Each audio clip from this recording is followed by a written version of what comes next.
Views expressed here are not supported by and do not reflect those of the Evening Rush Network. Viewers' discretion is advised. This is Relationship-ish, where we talk about the cornerstone of every relationship. Connections. 9 p.m. We're live. Marriage. Sex. And we're having a great time already. Yourself. Your family. Divorce. Your ex. Your co-workers. Your friends. Your situation. Your lover. Your mother. You name it. Connections. And we always have a great time. Of course you had to mess With your it up, right? hosts, Vee and Caj.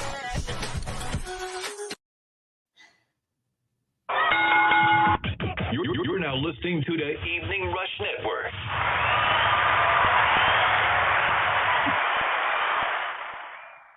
Hi, welcome to Relationship-ish on the Evening Rush Network. I'm Vee. This is Nikki filling in for Caj today. Hi, Nikki. Why don't you tell us a little bit about yourself? Hi, Vee. I am thrilled to be here on Relationship-ish, where you all talk about all things connected to people and relationships. Yes. So I am Nikki, born and raised in Harlem, Uptown, baby. Uptown, baby. That's me. And I'm right now just so focused on finding ways to create peace. So I've really gotten into teas and meditation and music, but the relaxing music. So that's a little bit about me. Oh, that's pretty cool. All right. Please follow us on all our social media, Facebook, YouTube, TikTok, Instagram, and also the Evening Rush Network. We would appreciate it. And feel free to call and comment when we're talking. So yes, this is Relationship-ish, where we talk about the cornerstones of all kinds of relationships. Your relationship to money, your relationship to your son, your relationship to your spouse, siblings, your pets, everything, all kinds of relationships. That's what we're into right here. So anyway, let's get started. Nikki, I have a question for you. Here's my question of the day. So if you had, like, money was no object, what would you spend the money on today? Yeah, so I think what I've realized over the last few years is when you hit retirement and income changes, it can be really hard. So what I would do is I would have a conversation with all of my retired family, as well as those who I consider to be family, to say, where are you at? What do you need? Is there something that I can do to help, support you? Because we have a number of people who are getting older and want to be at home or want to be in a certain way, and they can't do that. So I feel like that is something that I would do if money was no object. Yes. Well, I think that's so noble of you. I'm not that. I'm not that. If money was no object for me, that is a wonderful way to spend the money. But you know what I would do? I know, and this is a little bit selfish on my part. It is what it is. What's selfish? Well, I used to have a home in the country, and it was like 3,000 square feet, and it slept 17, and I could have like all my friends over. And now I lost it in the divorce because I got this house instead of that house. That's a better house. But the thing is, I miss that. I miss having everybody spend the night and be in the country and ride the ATVs and do. So if I had an endless amount of money, I would get an even bigger house so that my friends could come and chill out with me for But that's still about creating community and having fun. It's not like you're saying, oh, I'm going to put myself in a fortress.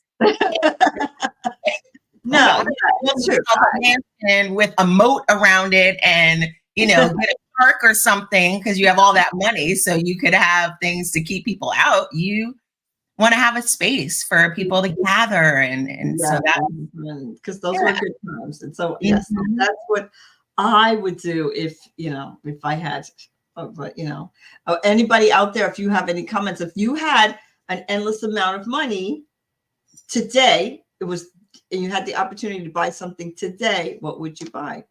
Just wondering.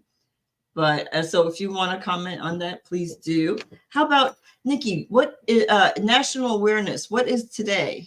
It is actually National Dumpling Day. Dumpling. Yes, indeed. And I mean, I definitely love dumplings. I actually had a chance once to make dumplings from scratch with one of my friends. Yeah, in college, she was Chinese. So we got the dumpling paper. We made the ingredients to put inside. There's the precise sealing and all of that. There was dumpling paper. Dumpling paper. Okay. Yeah. So now and then, put it in the pan. And I was like, wow, this is definitely, it seemed complicated, but then she said something to me, which I think makes this holiday or this national day so important. Everybody tends to have something where you might have dough that you boil or you fry. Like I think dumplings, which we love. I think about my family is Southern. And so it's like the dumplings that they put the dough in the kind of collard greens or the greens. And so I feel like it's a way to just kind of everybody who has something connected to dough can, appreciate this day. But in the spirit of fall, what I thought was interesting was just like dumplings using apples or pumpkins, or again, I'm always thinking about a protein item or, them being empty. Like stuffing the dumpling with like apple. Sweet potatoes or, apples, since, people are kind of apple picking. So just in that kind of vein, it could be an interesting way to enjoy them, to celebrate the fall and try something new. I think we always think of it as a dessert. No, I never think of it as exactly. Yeah. Mm-hmm.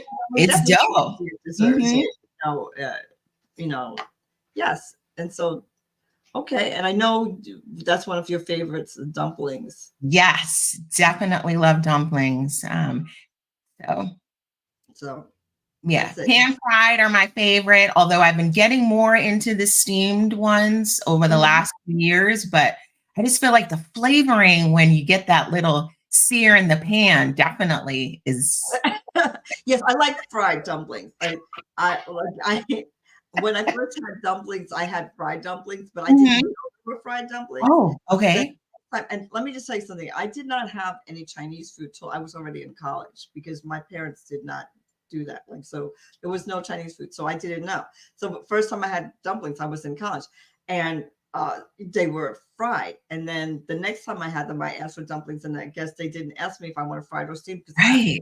So they were steamed, and they were so mushy. And I like, it is different. I love Shone Brown, but yes, I like, so I was just like, okay, these are not the dumplings I had. No idea. Well, maybe they're pork. Is that what you had? I was like, yeah, I have pork, but this is mushy. And they're like, oh, maybe you had the fried ones. I'm like, maybe that's the difference. And I had no idea because I knew nothing about Chinese food growing up. Did you eat Chinese food growing up?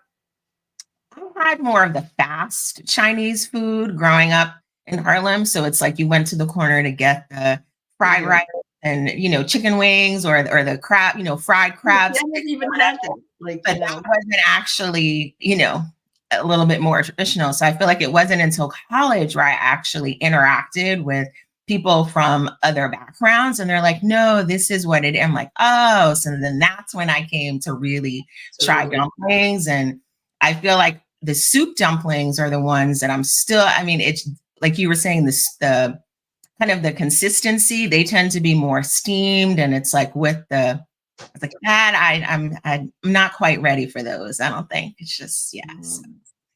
No, I'm not, I like, if they're fried, I'm good to go, but for you, Vee, like fried, we're good to go. All other ways to prepare it, maybe not so much. Right. So I don't really. Well, okay. So how about the word of the day? Yes. So today's word is cronyism. And I thought it was a good word for today. And I'll tell you why in a minute. But it is like nepotism. We use nepotism, I think, for cronyism, like we put it all together. But cronyism is actually not usually your family. It is, unfair treatment to your friends from other people. So in other words, if you have a friend and you're going to give them the job instead of somebody else who really deserves the job, like Okay. you choose your friend, it's unfair. So if it's equal, then it's not unfair. But what it is this person really should get the job, but you're going to give it to your friend instead. It's Okay. unfair treatment, and that's cronyism. So you have friends that you get ahead, and Right. So I know a lot of unions and politics. That's what they do. They use cronyism.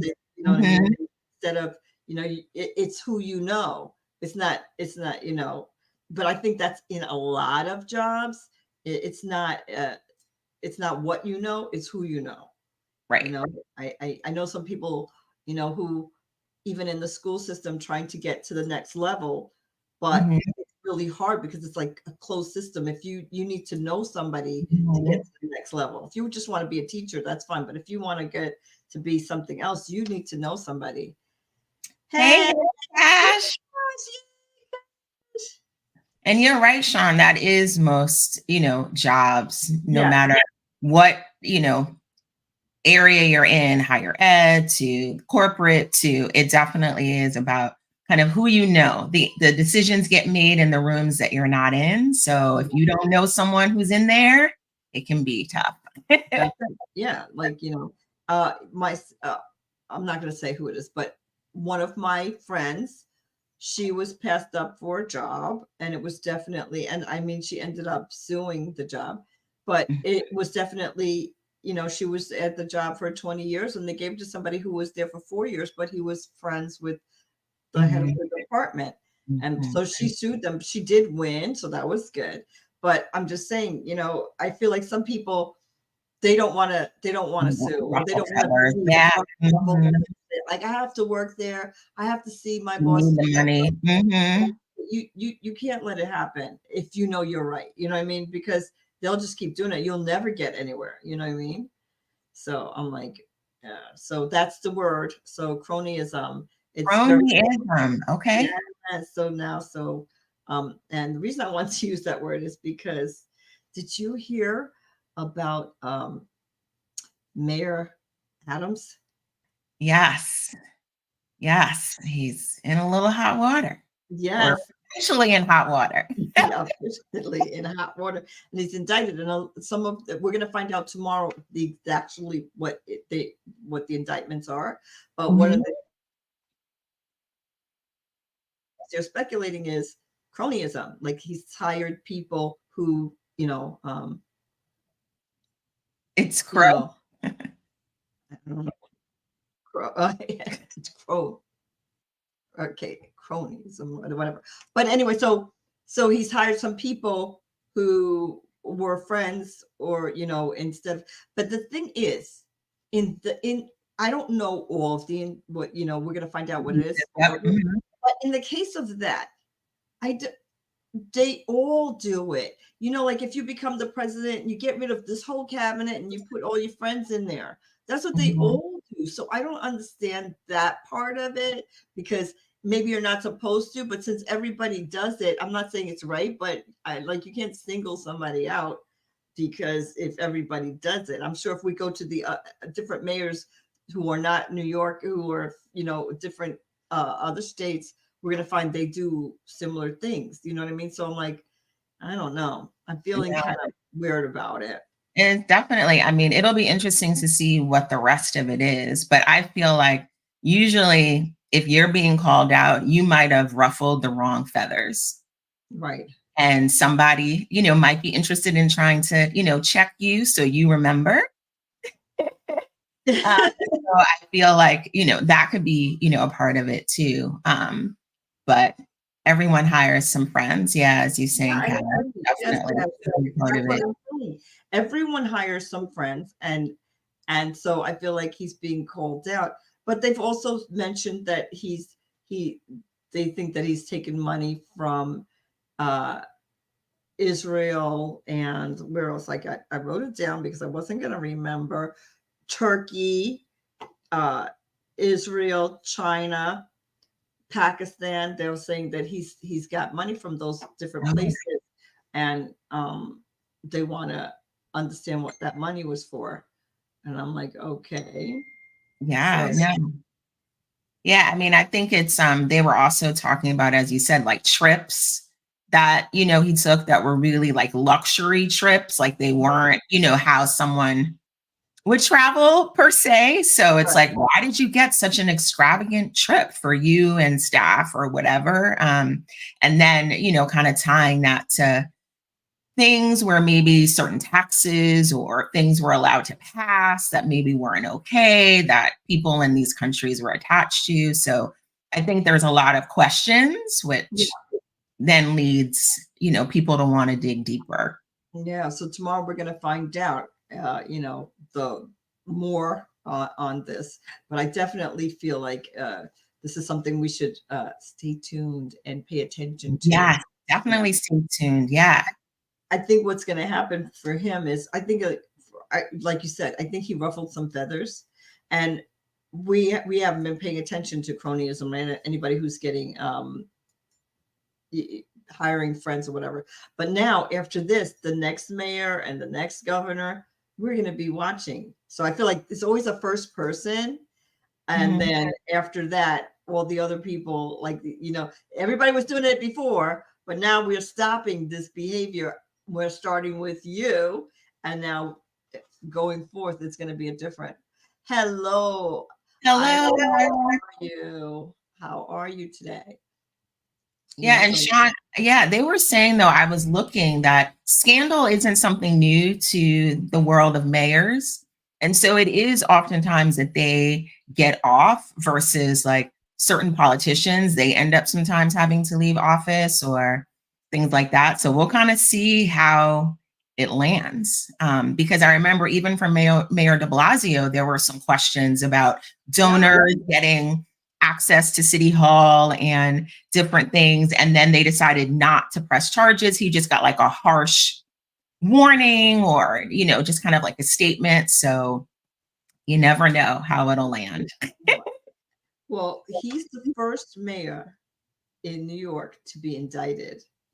Like, we've had two mayors resign prior to this, but we've never had anybody actually indicted. Like, they resigned before they got to get it. They were like, okay, the gig is up, I'm done. They didn't want, you know, but so I'm like, okay, so now we've got this going on. Yeah.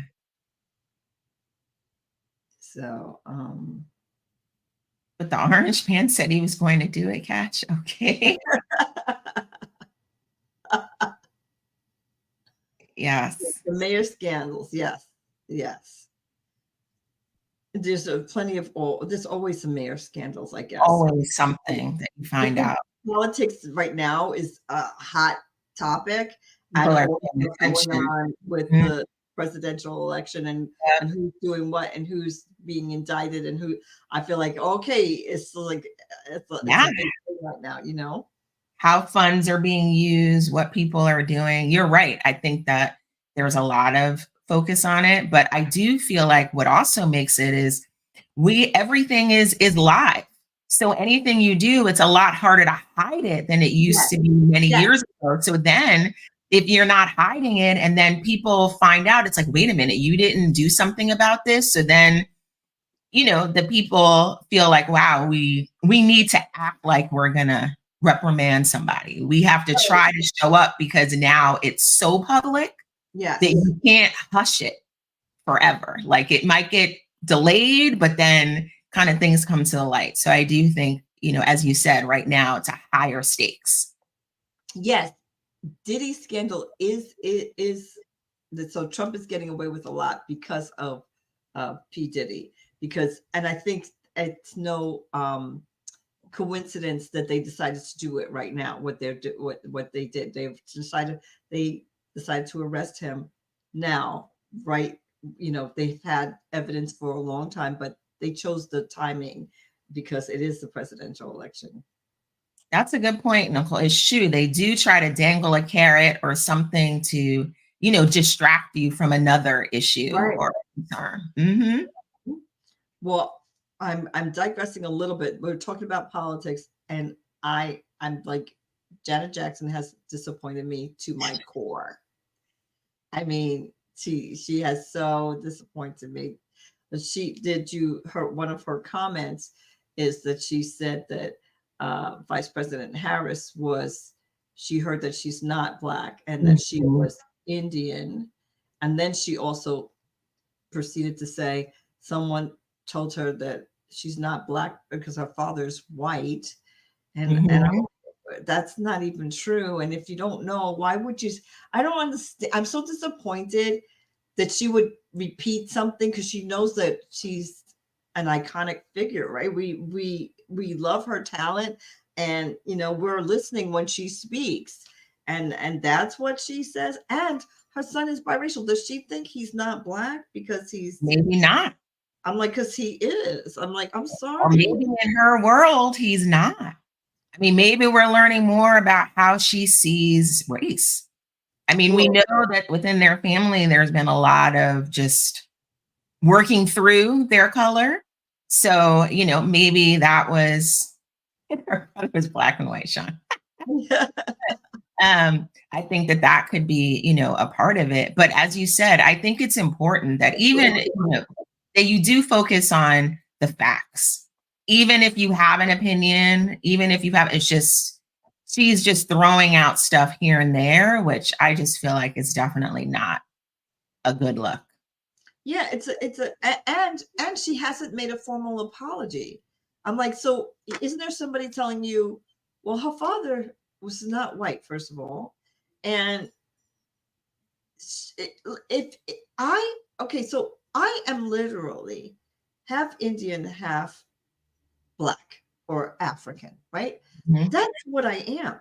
I am a Black woman. So I don't understand if even if I say I'm an Indian woman, that's okay. I am half and half. But what you see before you makes a difference to me. Like what you see as a Black woman, you do not see an Indian woman. Maybe if my sister, you see an Indian woman, right?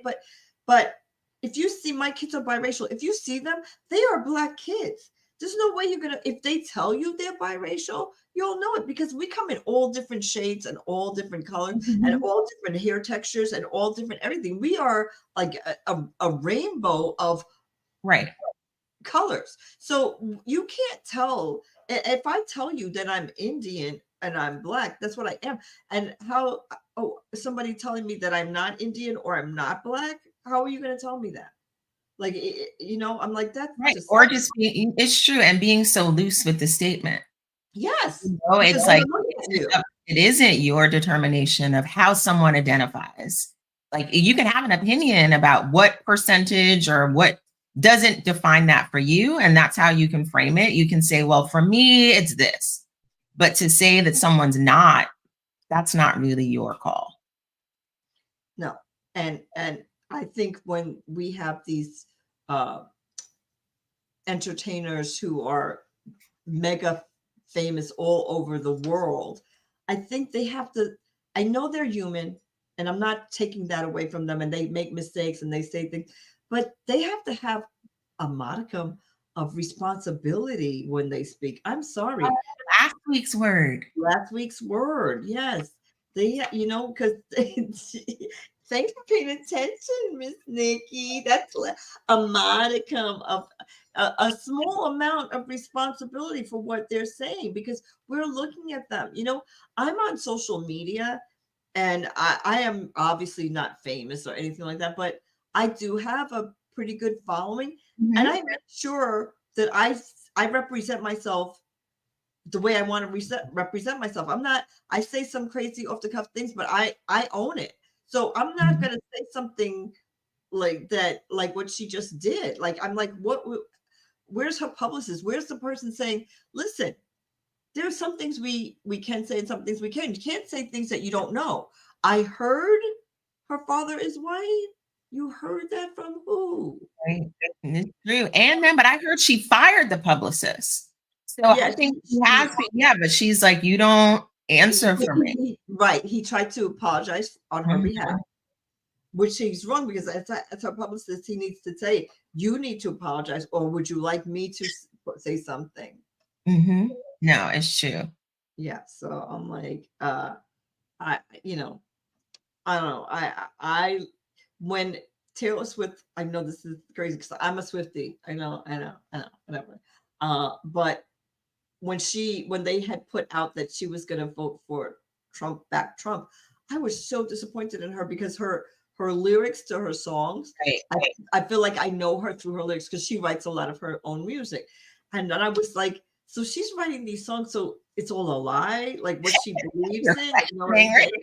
So when I found out that she's not voting for Trump, I felt so relieved, because I felt like, okay, I feel like somebody who knows me knows who I'm voting for and knows who I am. So if I all of a sudden said, no, I think I'm going to vote for Trump, I think people would be disappointed. Who are people following me who know who I am? Because they'd be like, I don't really know that girl. And that's what I felt about Janet. I was like, we thought we knew you, Janet, but now we just don't know you, But now Taylor redeemed herself, so we're good, Taylor. You and me. And Janet may have something to say, forthcoming. We never know. We don't know what her day was like. We don't know what she was thinking about. Well, we don't know. Mark, Janet Jackson made it about race. We're talking about what Janet Jackson said. So yeah, she said that Camilla had a white father. So she brought the race in, and we're talking about Janet Jackson. So we are talking about race, and we're not talking about relationships with Janet Jackson. So we're not up to the part where I guess you want to tune into. We're talking about relationships with the media and your responsibility. And yes, and she did bring up words. Yeah, we have more to come, but yeah. So yes, so it is about race right now, and some things are about race. We cannot just pretend that things are not ever about race. So some of you people who decide that we're not going to talk about race, why? Because it makes you uncomfortable. Like, you got to get over yourself, because we're talking about race, and if somebody brings it up, we're just bringing what they said. There's an indictment, we're bringing that. Janet says something, we're bringing that. We're bringing it to the table, to the forefront, and we're not hiding it. So listen, it is what it is. So drop the race, bro. It's we can't drop it. It's what it is. That's what she said. So obviously you have a problem with speaking about race. So maybe, you should listen to Janet Jackson talking.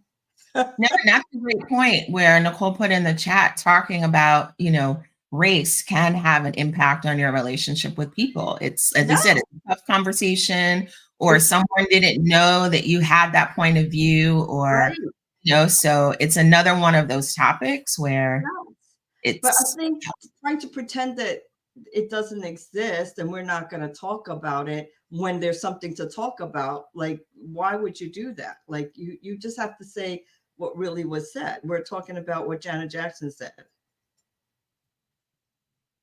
So, well, it's what the buzz is and what conversation is out there. So that's one of the things, that's key too. So, okay, so we're going to take a commercial break, and when we come back, we're going to talk about our hot topic today: role reversal. Dun, dun, dun. Hey, what's up, you guys? It's your girl, Chrissy, here to let you know that the Evening Rush Network now has an app. Yes, an app, you guys. So you can stay connected on the go and watch all your favorite podcast shows. You can download the app at Google Play Store or Apple iTunes. So spread the word. Tell a friend to tell a friend. Also, if you're looking to start a podcast and really don't know how, well, hit us up at the Evening Rush Network at gmail.com and inquire about time slots, pricings, and everything you may need to get started. We got you. Join the winning team, the Evening Rush Network. And also, download that app. What are you waiting for? Get to it. You're now listening to the Evening Rush Network.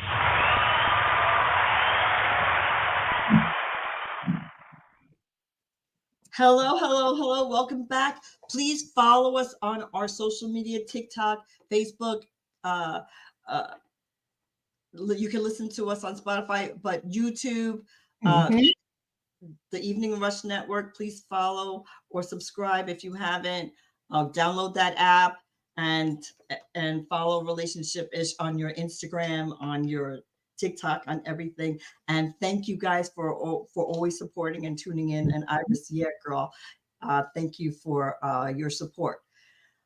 Okay, we're talking today. Today's topic is role reversal. We're talking about how now we are, our parents took care of us, and now we find ourselves a little bit older now taking care of our parents, and that's also a hot, like a hard topic to discuss, and I have a father who is, getting older, and I also have a friend who had a mother who was getting older, and they were denying. I could see things happening, and she was deteriorating, and they were trying not to see it. They didn't want to know, and I feel like it's hard. Like, you don't want to see your parents in in a vulnerable position. You want to see them as the strong people that they've always been. It's not always that way. So the first thing, one of the we just have some pointers on care of your elderly parents. And the first thing is allow yourself to mourn the loss of your original parent, right? Because your parent was the one who changed your diapers, who took you to the zoo, who took you to get your new school clothes, who helped you with your math homework. And now maybe the same parent is not able to, can't see the words on the paper, even with the glasses, or it's confused about where he left his car, which I always am confused. I got to use my beep beep, but I don't know. I left my car. I'm like this. Where did we park? And then Cash will be like, "It's over here." I'm like, okay. I'm like, I'm going when I'm by myself. I'm going with my little clicker. Looking around. I'm like, okay, here's my car. Thank God for that thing, because I never know where I park. But so I think that's a hard one. How do you feel about that? Yeah, I mean, I think it's it definitely, as you said, is hard to see some of the parent that you knew kind of change, the way that they organize their thoughts or the way that they're engaging.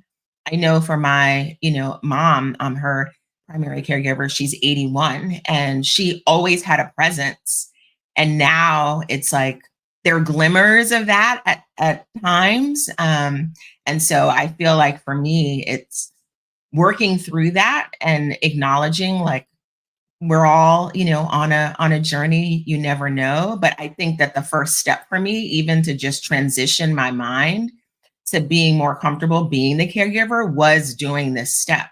It's like, she's not in a position to be who she was before. Right. So I need to take what she's taught me to then be able to show up for her in the ways that she showed up for me. But I had to have that conversation with myself. It wasn't just like, oh, here you go, and it's done. It's like, no, I had to take that moment. And that's why for some, they don't feel comfortable engaging because they just can't accept their parent in this new way. They miss the phone calls they had. They miss the way that they used to, as you said, be there for them, their rock. And now they can't interact with them in that way. And it's just too painful. So then they just choose not to acknowledge it.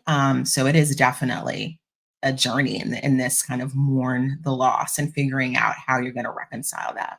Yeah. And I feel like if someone doesn't recognize it and you do, I think you have to speak up. I feel like sometimes my father is 87, and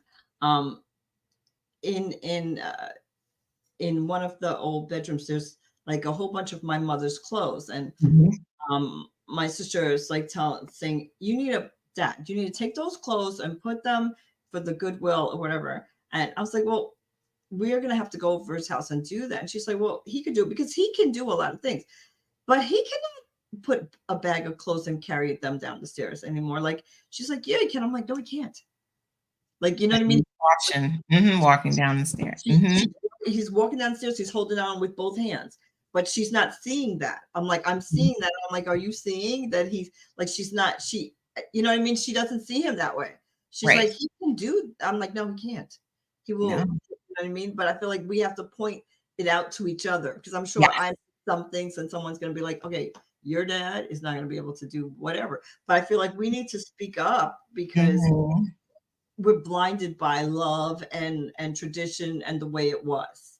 So No. sometimes somebody has to say, you know, yeah, you need to think about what you really can, what this person really can do, and mourn the fact that this is it. You know, it's not Mhm. going to be that way anymore. Let's move on to the new way of handling things. Yeah, someone said to me when as I said, I was having a hard time accepting or kind of working through this change. And they said, you have to meet the person where they are.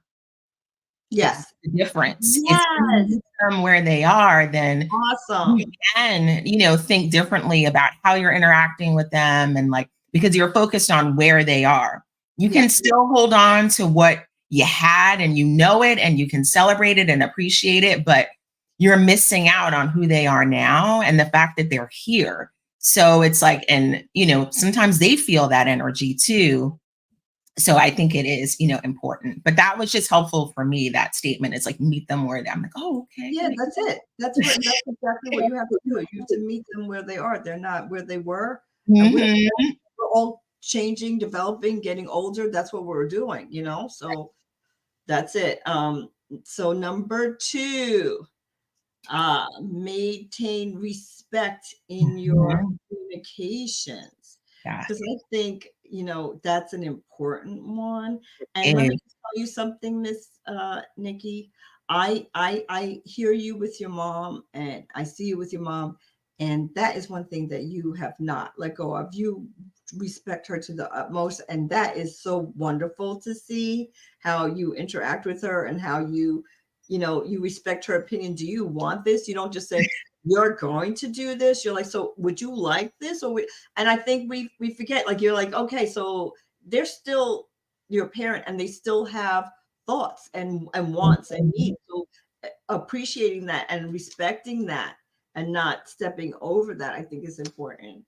Yeah, and I think in the, speed of, as you said, it's overwhelming to potentially be in this new role where you are responsible for things that you didn't know you needed to be responsible for, or you're trying to make sure that they are not missing key things in their life, and you're trying to learn about their life enough to be able to be that ambassador or ask them, the right questions. And so you can, in that feeling, that overwhelmed, like can be a little curt, be a little, you're like, no, we just got to get it done. Like, just move. Like, no, like, what's the end?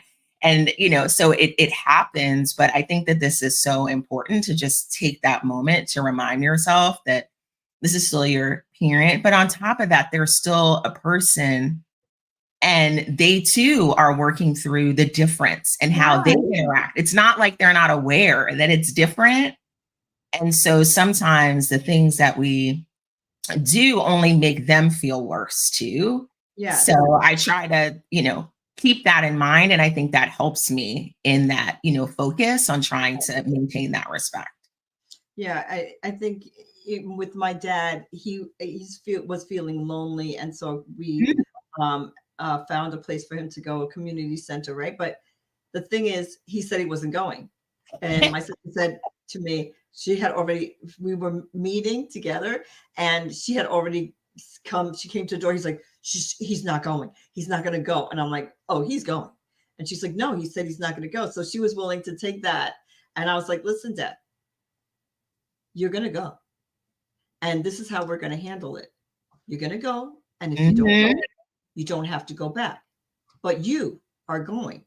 And, and he just was like, all right, but I know I'm not going to like it. And he loves it.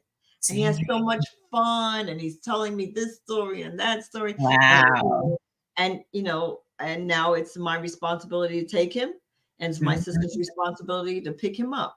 But we're sharing it, you know what I mean? Sharing the roles. And my dad is having so much fun, and I feel so happy for him. Like I feel like he was just sitting home.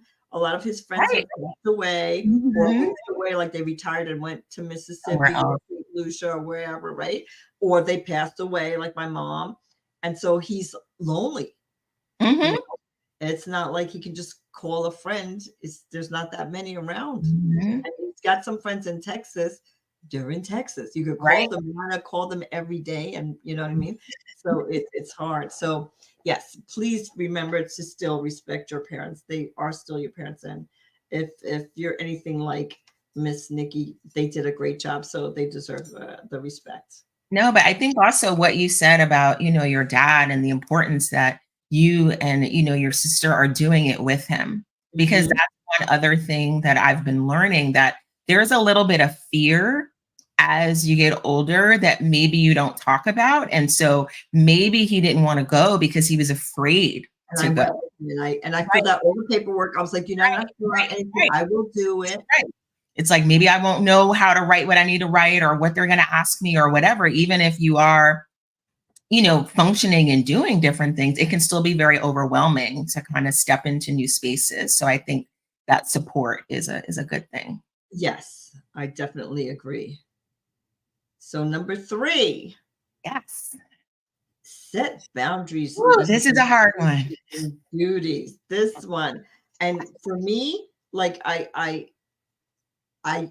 learned to set boundaries from my mom, who's in a nursing home. Like I was trying to get to see her every day, and she's like, "You cannot see me every day."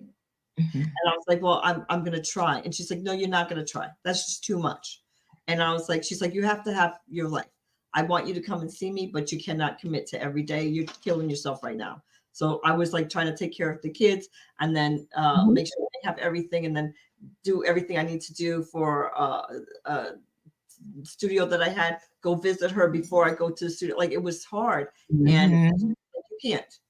So it was her who said, when you can, you come. And you can say you're going to come every Tuesday. That'll be fine. But I went every other day. And my sister went every other day. And my father went every day. But she was the one. And I was really trying to, so because I didn't want to leave her in a nursing home and her feel like we're abandoning her. So I was like, I got to go every day. And she's like, no, what are you doing? So that was, a wake up call for me, where my mother said you can't do it, and I realized with my dad, like I can do it, but I can't Mhm. take it every day. Like I would love to Mhm. take him every day, but I can't go On all the the way over schedule. there every day. So Mhm. do twice a week, and if I can go on a third, if there's a special occasion, they're Mhm. doing something, and you want to go on that day, I will take you. So that's how we're handling it. How about you? I know for you, it's a big deal because you're doing a lot Yeah. of work for yourself. Yeah. I mean, I feel like, for me, actually, as you said, your, parent, actually, my mom said to me last week, she's like, you're doing too much. And I, Mhm. and I didn't realize that she, kind of knew what she's just like, you're moving around too quick. Like, and I feel like I'm trying to work, on that. Understanding like where I can get help, thinking about, it doesn't have to be me to do everything. I feel like that first piece where we talked about the mourning your parent, I feel like at certain times I'm trying to give her the energy to bring those glimmers that I love so much back.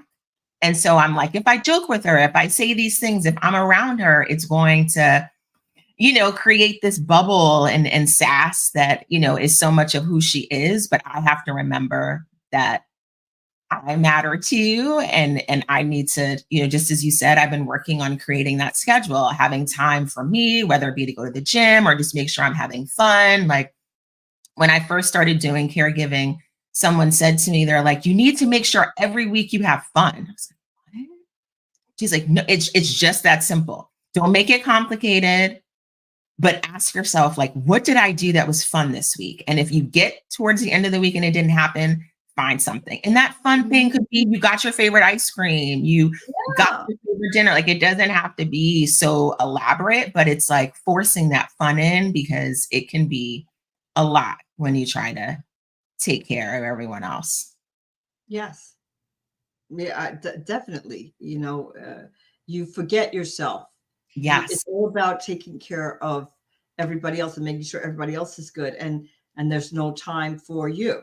And Mhm. you're trying to make time, but then somebody else asks you to do something else, and then you're like, okay, your mom needs this, your dad needs this, and you're like, okay, I'll do that instead of me.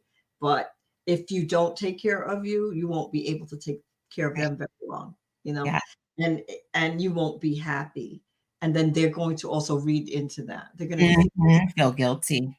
they don't want to be a burden. Nobody wants to be a burden. You know what I mean? So you need to, if you keep your own identity and your own likes and do what you need to do, then it's just better for everybody in the long run.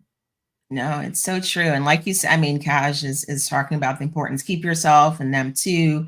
You'll have a breakdown if you try to carry it all and be the catch-all for everything. So it is important. It is very important. Okay, so number 4, how about if you can plan ahead to ensure security? Like, like if you see your parent going downhill, like it's like now time to talk about what are we going to do instead of waiting till it's too late. You know what I mean? Yeah. So, it's like now we have to rush and put, if it gets any worse, we're going to do this. How about we call these people and see if we can, how much is that going to cost? If we're going to be able to financially, what programs are out there that we can use to help us? You know what I mean? So I think it's like, things like that need to be talked about before it's too late, and sometimes your parent ends up with dementia and you don't know what they wanted. Did they want to be cremated? Did they want to be buried? Did they want to stay in their home? Did they not care if they went to a nursing home? Did they want to go to assisted living? Like, you need to have these conversations. They're tough, but you can have them before it's, when you don't know what they wanted. Like, I'm not sure if if he would have wanted this or that, still here, so you want to have these conversations beforehand, Yeah. No, and that's tough ones. Like a will. Do you have a will? How is this gonna, if you die, how is this gonna affect the family? Like, what's your debt? What's your, what do you want to happen when you do pass? What do you want to happen when you get too old? where do you want to go? How do you want to handle this? You have to have those tough conversations, No, definitely. And I think, in talking to some other caregivers as well, I think one of the common things is just access to their resources. So they didn't have those conversations in time. So they're not on the accounts. They don't have power of attorney. They don't have the ability to, in some ways, from a legal perspective, make those decisions. So you're trying to do certain things, but do you have the right to do it? Do you have that documentation? So I think that that's another reason why it is important to have the conversation, have a plan, because then you won't potentially be as able to quickly move to support them or do what you need to do because you don't actually have that legal right. Yeah, maybe you need a power of attorney when you think it's going down. You know what I mean? And if they're willing to do it, because that's the other part. Like, there's a lot of the battlefield of, I don't know, I'm fine. Who are you to tell me you just want my money? Like, you hear all of the different things. It feels like, you're coming in for something, but it definitely is, even though it's hard, an important discussion to have. So you can be prepared and be there for them in the best possible way. Right. And explain to them the best that you can, that, you're not, I'm sure there are some kids out there who would swindle their parents. I'm not saying they're not, because we all know that there are some people out there who are not trustworthy, not even with their own parents. So I'm not going to say that's not true.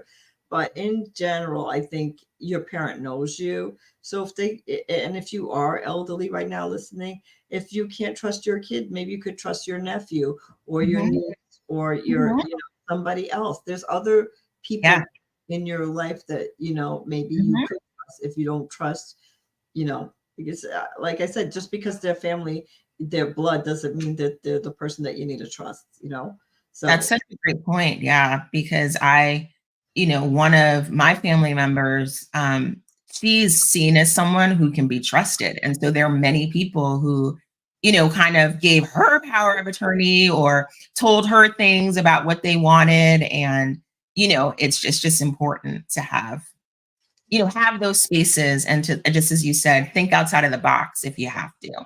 No, that's definitely, yes, because you can't trust everything. Can you see me? Did you see me? I was trying to type something. Chris, hey, Chris. He said, hey, I was trying to type hey, and then I pressed the wrong button. You know how I do. So just say it. yes, hey, Chris. Thanks for tuning in. Please follow the Evening Rush Network and Relationship Ish and on all your social media, and download that app of the Evening Rush Network. Please, we would appreciate it. The last one is number 5.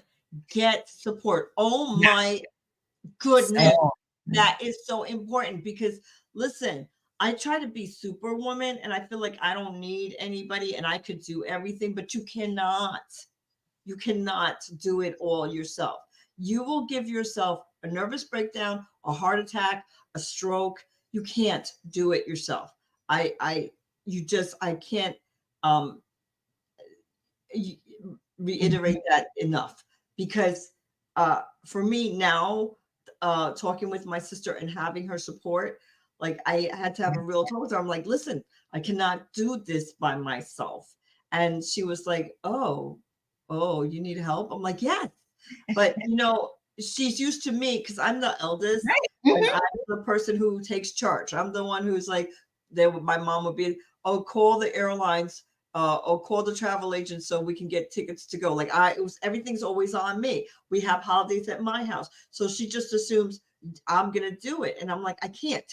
This is like, I can't. But she's definitely has stepped up to the plate and is trying to help me and help her dad. It's her dad too. But I feel like she thought, I can handle it, but I cannot handle it. So I think you need to talk to your siblings, talk to, whoever, is also going to try to be a caretaker with your mom or dad, and let them know that you need help. Maybe a neighbor, like, can you look in on my dad on Thursday? I'm not going to be around, but can you just check in on him? Maybe and your aunt, your cousin, somebody can check in on your mom or dad. It doesn't have to be your sibling, but you need support. You need to ask for it. That's such a great point. And I know both, Cash and Nicole said it takes a village, because it really does. You can't, and even if you have, a sibling who's involved or whatever that may be, you still may need more help with ideas. They may know your parents, so they can help you think about how to talk to them about certain things. There are just so many ways that people can be there for you. Yeah, I know for me, like I need data and information. I've always been that kind of librarian-like person. And so I feel like as soon as the caregiver role happened, I started researching everywhere. And so I feel like if you are someone who needs that type of information, there's a lot of communities for caregiver support.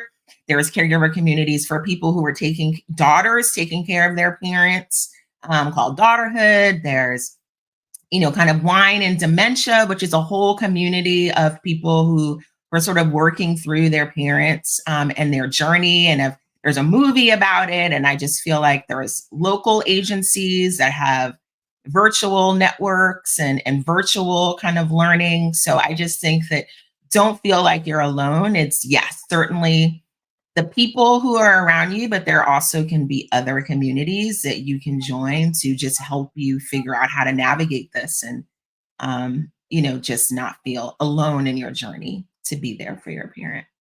Right. And reach out.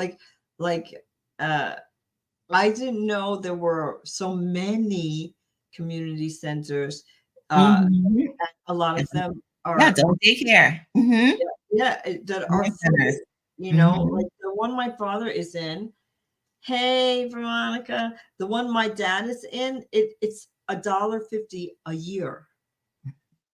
like, you know, what are you gonna do? Like, you're how is that? And he gets a really nice lunch. He likes it. He doesn't like sandwiches. They eat food, so they have Okay. some kind of vegetable. They have a salad. They have chicken or beef. Like He's having a they meal. they Feels have a like meal at lunch because they feel like mhm, some elderly people are don't not cook eating. Yeah. anymore or have a hard time. So they make sure that they have a hearty meal for lunch. So when they go home, if they just have a snack, it's okay. And I feel like, and you can't, like, how could you argue with that? And he loves it. And I'm going to tell you a little quick story. Like I registered him to you know, do this. And then one of the ladies at the community center, she's like, so would you like to volunteer? So, you know, I'm like, oh, I don't know what I could do, but yeah, I would volunteer. And she's like, okay, so no, we want you to do line dancing. I'm like, what? And she said, yeah, your father said that you used to Already own a dance bragging. studio. I was Mhm. cracking up. I was Already like, are you bragging. serious, Dad. guys? Mhm. So I'm like, now I'm teaching line dancing at the That's community, amazing. which is fun for me. You know, I said I'm only doing it twice a month. Okay. My So is you over. did put some boundaries. All right. It's like I committed to twice a month. I was like, that's the best I could do, but that's fine, and that's what we're doing. But the thing is, my dad was like, you know, he's like, I'm so proud of my daughter. Like, I'm Oh, like it's like, you know, when you're like 10, and like my dad is talking, you're like, I'm this grown woman who's like, you know, but no. it was Your so dad. funny. It's like your dad told me, and I'm like, oh my goodness, what is he? I'm like, Dad, you need to stop talking. Like we're in the car. It's like I'm not going to talk to these people. I have nothing to say with that to them. I don't know Mhm. them. And before I leave, he's already told everybody all my business. When they have me volunteering to teach line dancing, I'm like, Yes. Go, um, Dad. you know, yeah, free food and dance class, Kathy. Yeah. So you can't beat that. And they have my father's like on Tuesdays he does computer class. He's like, Oh. do you know how to do this on the computer? I'm like this. What do you know about computers? She's like, I think I need to get a computer. I'm like, Dad, Oh. what are you talking about? And he's like, we have computer class, and I Something just new for his like that brain. Yeah. class. So he's in his computer class. He That's is in his element, amazing. you know. So he's enjoying it. Yeah, no lie. Yeah. I went to yeah, taking care of your parents. Yep. Yeah. Yes. So women are better at taking care of their parents, but men can help Mhm. whatever way they can. Like, you know what I mean? With my ex-husband, my ex-husband would be like, "Can you do me a favor and help my mom?" I would help her. He felt uncomfortable dressing her. I would do it. So there's if you have a good spouse or significant other, they would help. I did my mother-in-law and my father-in-law. You know, I don't care.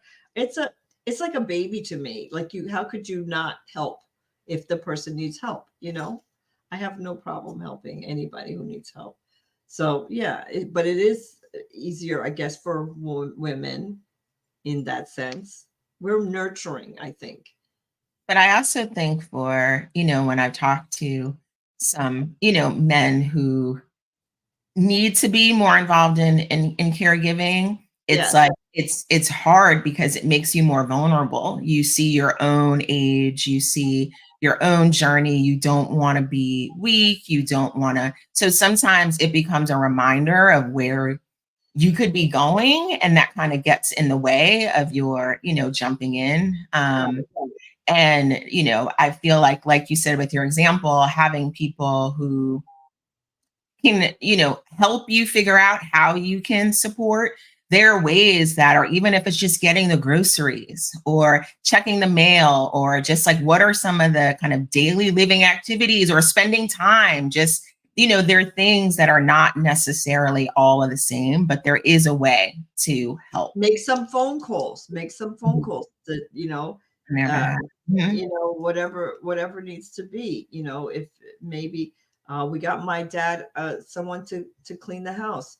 So maybe that's your job to make sure that the housekeeper is paid and you know when they're coming, and you make sure your dad's home at that point or your mom is home at that point. Maybe that's what you do, but you don't have to clean the house. You know what I mean? But maybe make some phone calls. You can be proactive if you're a man or you're a woman. That's your mom, that's your dad, and they were proactive with you. It's why you got to be where you are right now. So now it's your turn to step up and be proactive with them, man or woman, because no mother goes, well, it's my son, so I'm not going to care about him the same. It's better. Women are better at that. So I like women better. So your mom didn't do that to you as a son. So as a son, you cannot push it off on the women and say, well, women are better at that kind of stuff, because no one did that to you. So you're not going to do it to them. At least I hope my son is not going to do it to me.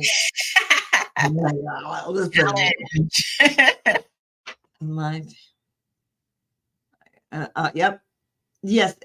Yes. Taking care of grandparents, that's a natural thing. My father and mother took care of my grandparents, even though they were in the Caribbean. They sent them money, whatever they need every single month. They sent barrels down there with food because they were living here and working here. But they made sure every month there was a barrel going, you know what I mean? Going there. So there's always something you can do. It doesn't matter. If they could do something from here to another country, then if you're in the same country, you could do something, Yes. See? Pay the bills. Finance. That's all right. Hey. Whatever you can. That's it. If you That's can do that, everybody does their part. Maybe you can pay more than your sister, but she can help more than you. There you go. That's what we have to do. We do the best we can.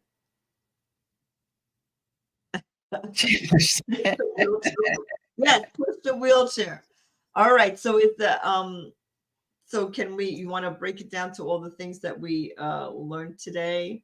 I think number 1 was allow yourself to mourn the loss of your parents. So that's important. Anything on that? I think that's self-explanatory, and we really went through that. Okay, number 2, maintain respect in your communications. That's important. Those are your parents. Don't forget those who made you who you are. Number 3, set boundaries in your caregiving duties. Don't try to kill yourself. Do what Shone does. Pay somebody else to do it. Number 4, plan ahead to ensure security. Yeah, so plan ahead when you can. Like for some people, it's a little bit late, but for many people, your parents are getting older. So right now is the time to say, is there a will? How are we going to do this? Where do you want to go? Do you want to be cremated? Where are you going to be buried? How do you want to sell the house? Do you want to keep the house? Do you want to downsize? Now is the time to do that. Yeah, and what I'm going on to what you're saying, Veronica said the difference between power of attorney and a will, and why it's important to have a will, because when the person passes away, the power of attorney is no longer valid. So everybody who might not have been involved, everybody who whatever, they're all coming, and you can say, well, I have this power of attorney, and so I can make these decisions, and you actually, it's not the same thing. So I do think that that's so important to know the difference between all the different documents and the steps you have to take. Right. So Veronica, power of attorney is only when the person is alive that you have the right to say on their behalf. I have power of attorney over my dad, but he can think for himself. But when he can't, I've already have it so that I can make the decision. He wants this. He doesn't want that. But also what is a good thing to have is a trust. And with a trust, then that is a whole different thing. But then it for me, I think it makes life easier. There's less taxes involved, and it's a lot of people who have money, they use trust. And so I found that out, and that's what we're using. So you might want to look into a trust for when your parents or if you want a trust for your own son, like that. So yes, that's important. So you could have a will, but a trust is you won't have to pay the same kind of capital gains as you would if you just left stuff in a will. So that's something that you should think about. Just saying. All of these things, there's so many pieces that go into it. So it's good to learn and So because I didn't know, but now I know, and knowing is half the battle. Number 5, get support. And I have a lot of support from my friends and my family. So thank God. And I hope you feel supported, Nikki. No, I do. I have support from, friends as well as, family. So I definitely do feel supported. And as I said, all of those other resources that also help me process and make sense of how to best be there for my mom. I'm thankful for those too.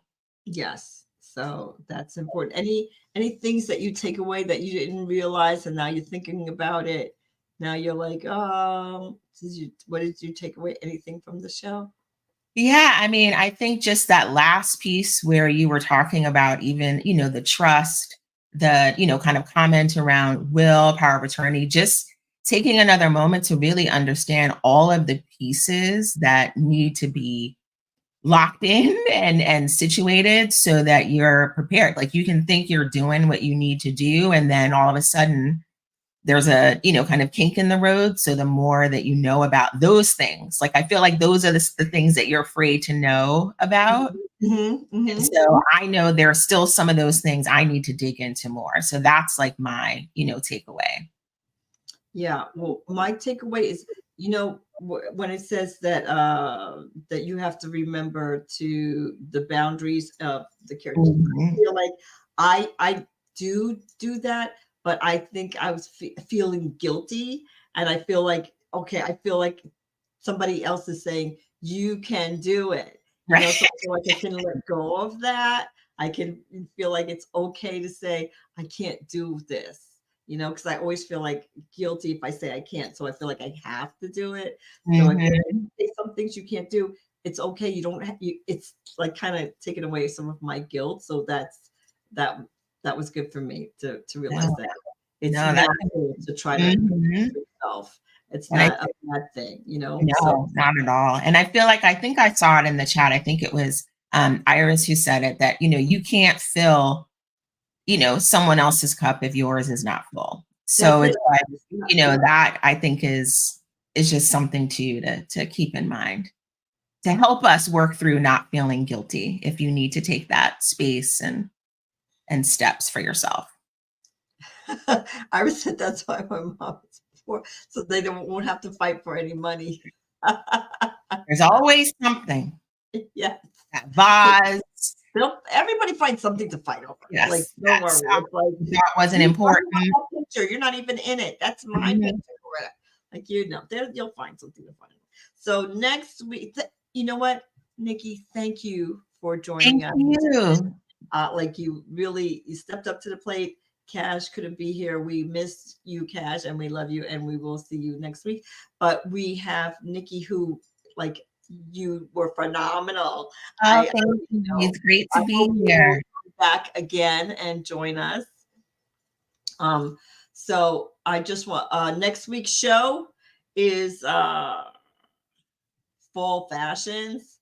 Are you out? Because I'm not going to talk about this. I think it's important. I think it's important for not only for women, for men. So I think you're going to learn a lot about do's and don'ts and why it makes a difference. The clothes make the person. I hate to say people like, no, it doesn't matter. Yeah, it does. And we're judging you. So watch the show. And we'll see you back here. Thank you for supporting us and following the Evening Rush Network. Download that app and follow us on Relationship-ish on TikTok, Facebook, YouTube, wherever, whatever social medias that you're into. Please, we're on there.